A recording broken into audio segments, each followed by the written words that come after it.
ورحمۃ اللہ وبرکاتہ۔ ایک سائل نے یہ مسئلہ پوچھا ہے کہ مومن مرد ہو یا عورت ہو، بالغ ہونے کے بعد جو غسل جنابت ہے، ضروری غسل ہے، اس سے پاک ہونے کی کیا صورت ہے اور کتنی شرطیں اور فرائض ہیں؟ دیکھو بھائی، یہ ہر ایک مسلمان مرد عورت جو بھی ہو، عرب عجم کالا گورا جو بھی ہو، یہ چیزیں ایک فطرتی عمل ہیں کہ انسان کو غسل جنابت پیش آتا ہے۔ تو اس سے پاک ہونے کے لیے 3 شرطیں بتائی گئی ہیں۔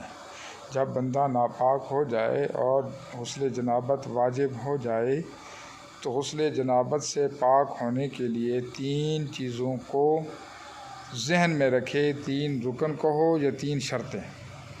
پہلی چیز، اس غسل جنابت سے پاک ہونے کے لیے جو پہلی شرط ہے یا پہلا فرض ہے وہ یہ ہے کہ غرغرارہ کرنا۔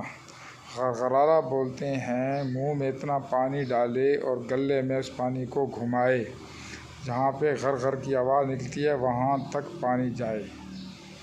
نمبر 2، ناک کے اندر والی نرم ہڈی تک پانی پہنچائے تاکہ اس ہڈی کو پانی کے لگنے سے جلن محسوس ہو۔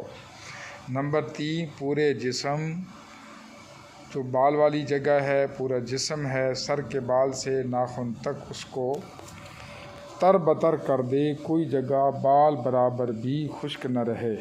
اگر عورت ہیں تو ناخن پالش وغیرہ سے اپنے ناخنوں کو صاف رکھی، اور اسی طرح اور جو وہ چیزیں ہیں جو جسامت والی ہیں، رنگ ہے، روغن ہے، تو وہ جسم سے ہٹائے۔ تو یہ ہیں غسل جنابت کے فرض۔ پھر سن لیں، غسل جنابت کے 3 فرض ہیں: غرغرہ کرنا، نمبر 2 ناک کی نرم ہڈی میں پانی پہنچانا، اور نمبر 3 پورے جسم کو ایک دفعہ تر بتر کر دینا۔